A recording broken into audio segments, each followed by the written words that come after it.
Rich in nutrients and poor in side effects, chocolate has recently been liberated from years of bad reputation. But there is a new enemy. A metal intruder is threatening the restored popularity of chocolate. The buzzkiller is called cadmium. Today, Africa is by far the main source of cocoa, with 67% of total production. The Ivory Coast supplies 50% of African cocoa and 30% of the world's total cocoa, leading the rest of the world with a total crop of 1.5 million tonnes. Cocoa alone is responsible for almost 2/3 of the trade revenue coming into the nation.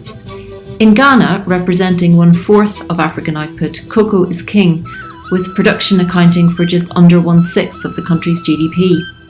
Nigeria with 12% and Cameroon with 9% are also significant players.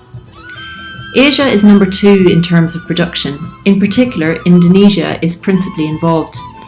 Indonesia grew almost no cocoa before the early 1980s. Now it is the world's 3rd leading producer of cocoa beans. Moving now to Latin America and the Caribbean, this area represents 15% of world production. Brazil is the number 1 producer, but in reality, Brazil has been a net importer of cocoa since 1998. Second is Ecuador, with one of the world's oldest cocoa industries. And third on this continent is Mexico, but in fact, Mexico also imports more cocoa than it exports. In Peru, cocoa production is expanding fast, but growing capacity for cocoa has been limited by fierce competition over agricultural land. Finally then, the Dominican Republic, noting that it is the only Caribbean country in the top 10 producing countries. Europeans are the biggest chocolate consumers in the entire world. They represent only 6% of the world's population, but consume half of the world's chocolate.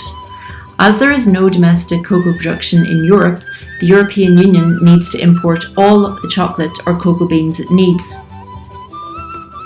On this slide, you can see that the imports into the EU arrive into a limited number of EU countries. But as there is free circulation inside the common market, once in, the products can go anywhere inside of the EU. Africa being the main producer of cocoa beans, logically, the top 5 exporters to the EU are from Africa.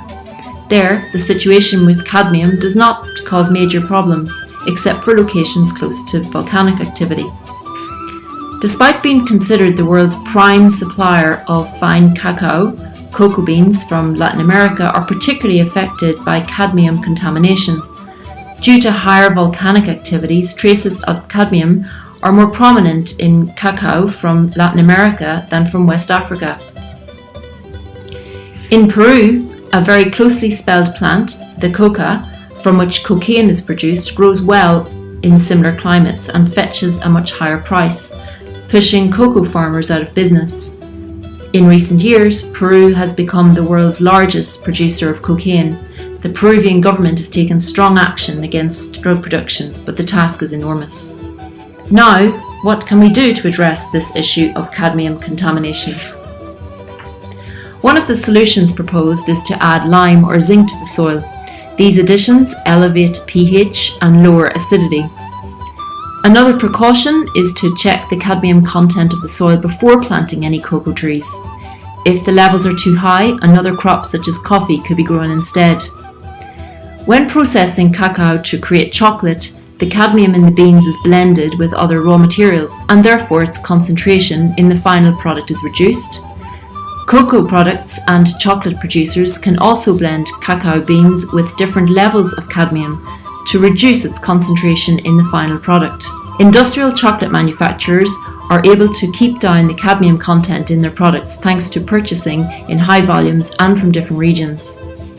Another approach consists in using biotechnologies to develop cocoa trees less prone to absorbing cadmium. The European Union has developed fair and balanced legislation to deal with the issue of cadmium in chocolate.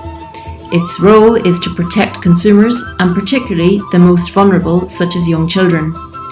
European Regulation 488/2014 is based on international standards set by the Codex Alimentarius Commission. To set the current maximum limit of cadmium in chocolate, the European Union has undertaken a risk analysis and its decision is science-based. For chocolate, 3 maximum levels have been established depending on the content of the chocolate varieties. The strictest maximum levels apply to the chocolate varieties mostly eaten by children. The darker the chocolate, the higher the maximum levels are. A 4th maximum level is set for cocoa powder destined for direct consumption.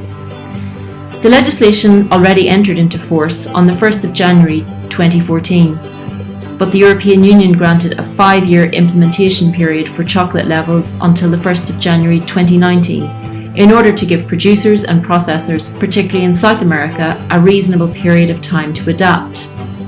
The EU is financing capacity building and research activities, seminars, sustained training missions and study tours for producing countries to facilitate the transition. The EU also supports the development of international standards and guidelines, including the participation of producing countries in standard-setting organisations. The EU is already implementing a specific development programme under DESIRA initiative, Development Smart Innovation Through Research in Agriculture. This is a €6 million intervention on low cadmium and climate-relevant innovation to promote sustainable cocoa production in Colombia, Ecuador and Peru.